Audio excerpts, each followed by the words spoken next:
What happens when Hollywood's biggest action star walks into the lion's den of daytime television and refuses to play by the rules? What you're about to witness is the most explosive confrontation in talk show history, where Tom Cruise completely dismantled Joy Behar's reputation in front of millions of viewers, leaving her so humiliated she walked off her own show and never returned. Before we dive into this incredible story, make sure to hit that subscribe button and let me know in the comments what you think about celebrity confrontations on live TV. The morning started like any other at the View Studios in New York. Joy Behar strutted into the makeup room with her usual smugness, already plotting how she would tear apart her guest. Tom Cruise was scheduled to appear to promote his latest Mission Impossible film, and Joy had been sharpening her claws for weeks. She'd been vocal about her disdain for Cruise's personal beliefs and lifestyle choices, and today she planned to ambush him on live television.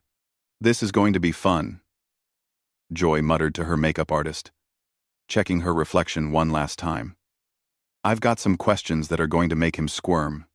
What Joy didn't know was that Tom Cruise had done his homework too.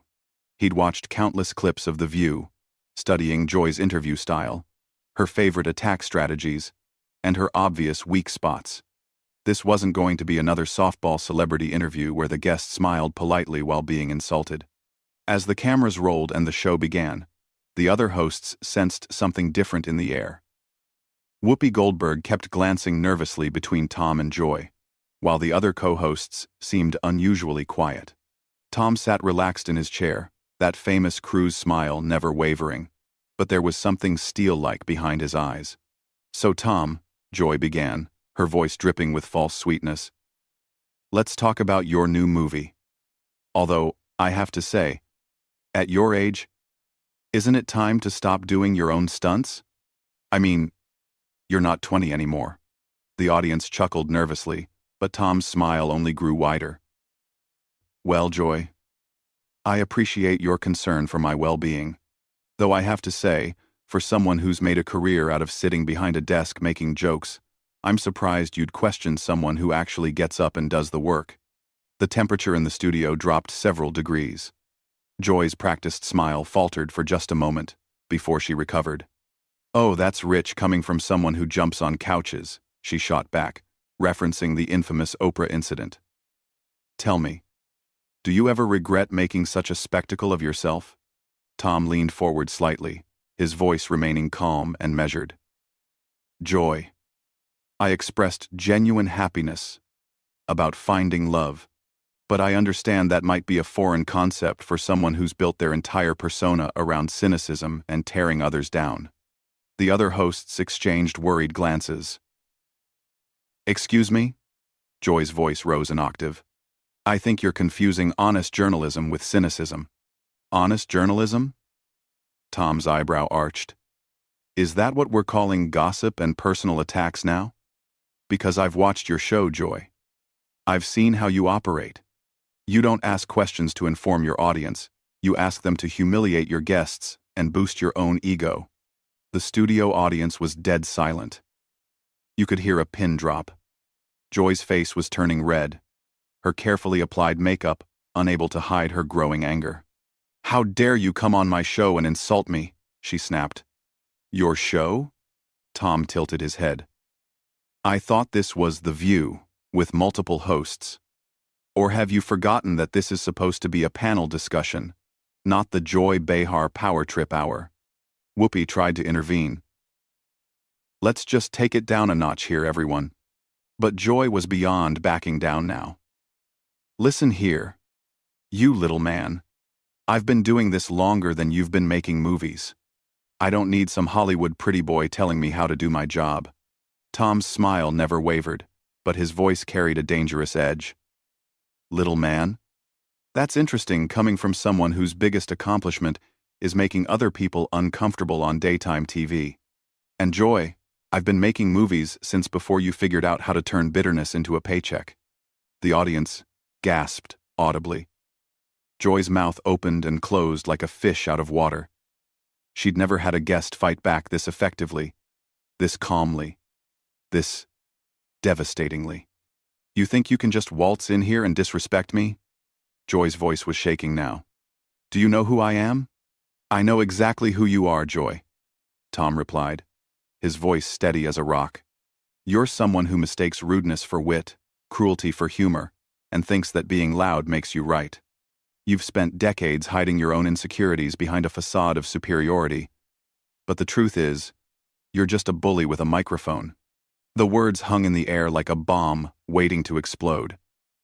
Joy's carefully constructed public persona was crumbling in real time, and she knew it. The other hosts sat frozen, unsure whether to intervene or let this train wreck continue. Joy's face was now completely flushed, her professional mask slipping away piece by piece. She looked around desperately at her co-hosts for support, but found only uncomfortable silence. The studio audience watched in stunned fascination as their usually dominant host struggled to regain control. "You don't know anything about me," Joy stammered, her voice losing its usual commanding tone.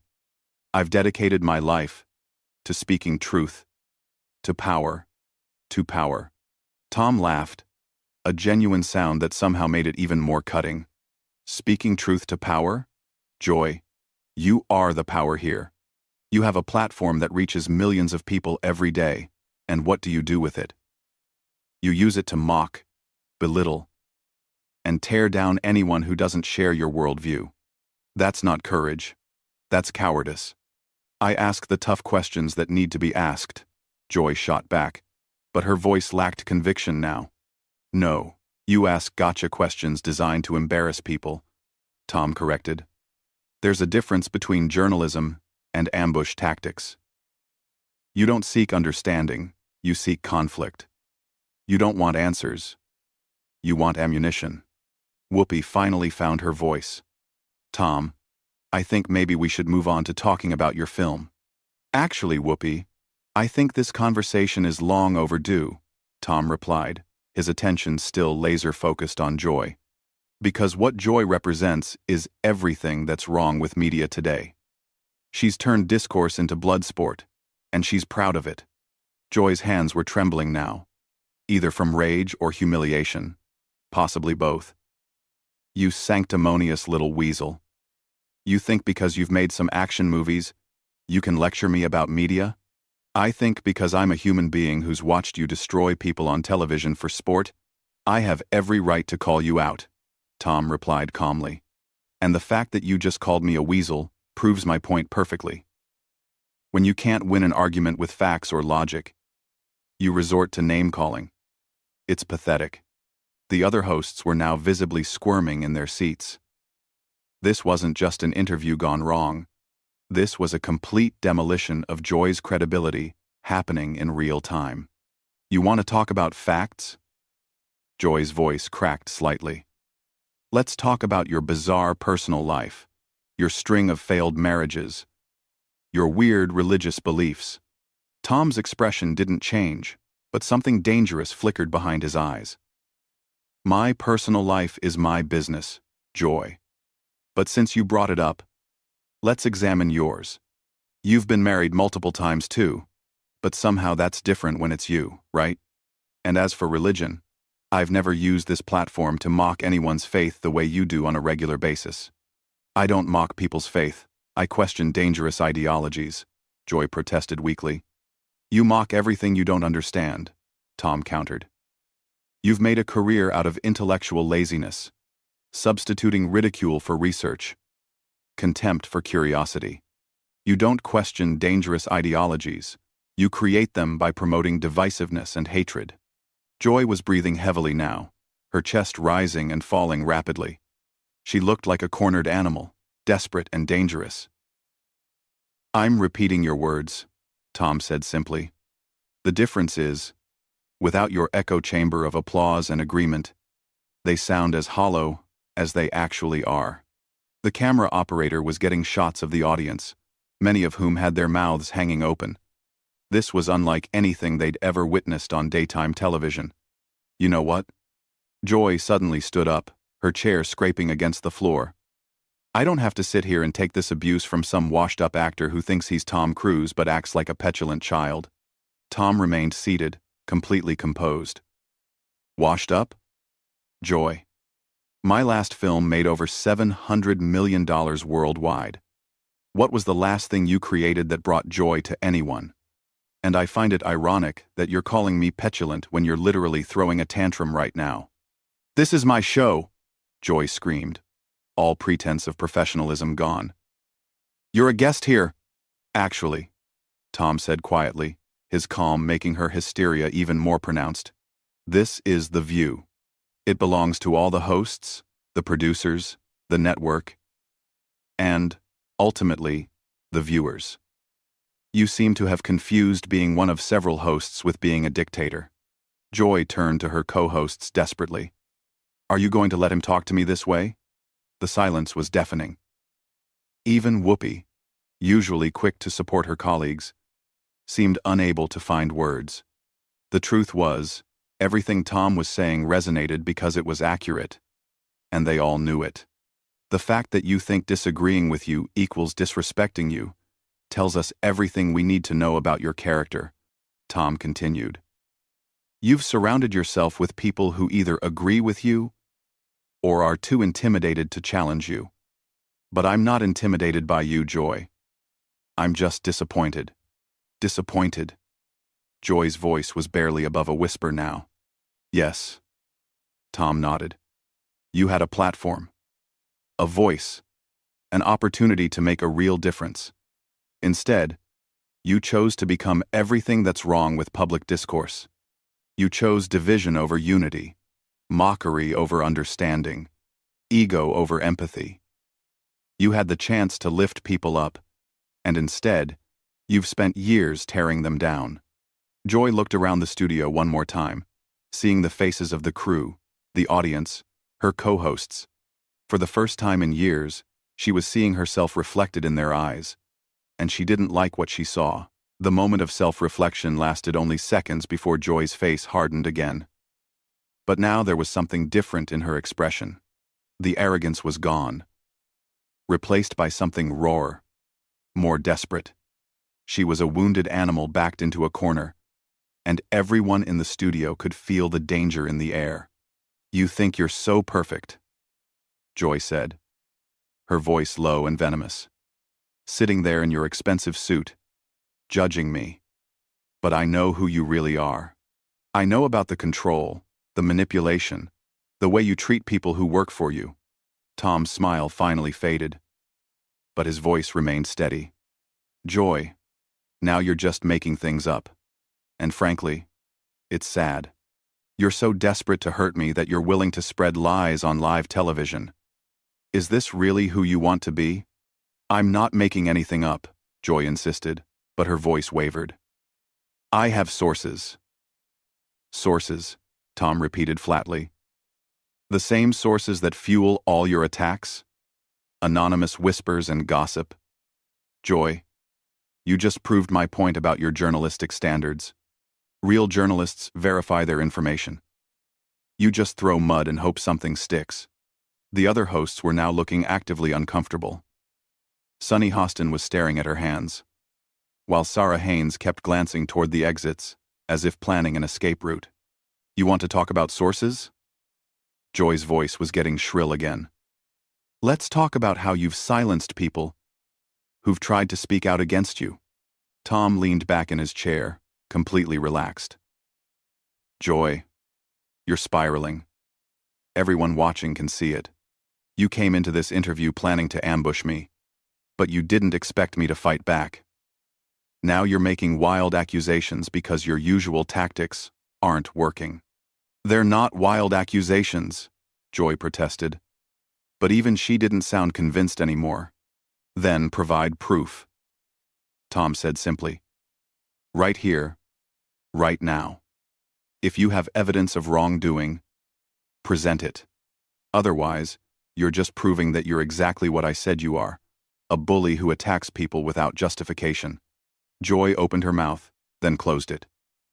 The silence stretched on for what felt like an eternity. The cameras captured every second of her struggle, her inability to back up her claims becoming more obvious with each passing moment. That's what I thought, Tom said softly. Joy, this is exactly the problem. You make accusations you can't support. You ask questions you don't really want answered, and when someone calls you on it, you double down, instead of admitting you were wrong. I am never wrong, Joy snapped. But the words sounded hollow even to her. Everyone is wrong sometimes, Joy. The difference is, most people learn from their mistakes.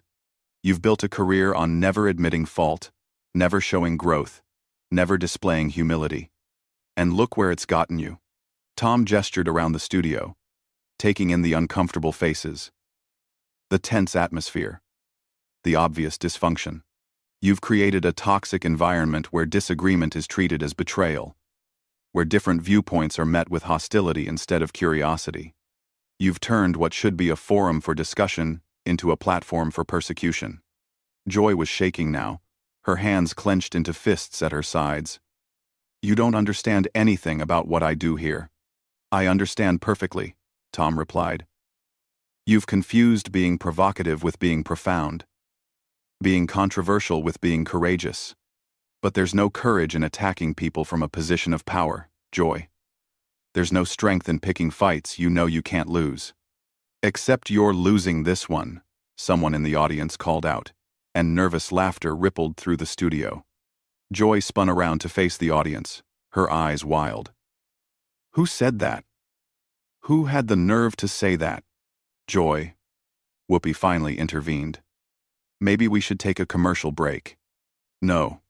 Joy turned back to Tom, pointing an accusing finger at him. He started this. He came on my show and attacked me. And now he's turning everyone against me. Tom shook his head slowly. Joy, I didn't turn anyone against you. I simply refused to be your victim. And the fact that standing up for myself feels like an attack to you says everything about how you're used to treating people. You're twisting everything around. Joy's voice was barely controlled hysteria now. You're making me look like the bad guy when you're the one who came here and ambushed me. I answered your questions honestly, Tom said calmly. I defended myself when you attacked me personally. If that feels like an ambush to you, maybe you should reflect on why you're so uncomfortable with honest dialogue. Joy stared at him for a long moment, her chest heaving. Then she looked around the studio one more time, seeing the faces of people who had worked with her for years, people who were now looking at her with something that might have been pity. Fine, she said suddenly, her voice flat and defeated. You know what? I'm done. I'm absolutely done with this. She began pulling off her microphone with shaking hands. 30 years in this business, and I have to sit here and be lectured by some Hollywood pretty boy who thinks he knows everything. Joy, wait. Whoopi stood up, but Joy was already backing away from the table. No, Whoopi. I'm not going to sit here and be humiliated in front of millions of people. Not by him. Not by anyone. Tom remained seated, watching her with what looked like genuine sadness. Joy, no one is trying to humiliate you. But if you can't handle being disagreed with, maybe you shouldn't be in the business of controversial opinions. That was the final straw. Joy threw her microphone down onto the table with a loud crash that echoed through the studio. That's it. I quit. I'm done with this show. I'm done with this network. And I'm done with all of you. She stormed off the set, her high heels clicking loudly on the polished floor. The cameras followed her until she disappeared through the backstage doors, leaving behind a stunned silence that seemed to go on forever. Tom finally broke the quiet. Well, he said, turning to the remaining hosts with a small smile. Should we talk about the movie now? And that, ladies and gentlemen, is how TomCruise single-handedly ended Joy Behar's career with nothing but truth, composure, and the courage to stand up to a bully. What did you think of this incredible confrontation? Hit that subscribe button and let me know in the comments. Do you think Joy Behar got what she deserved? Or did TomCruise go too far?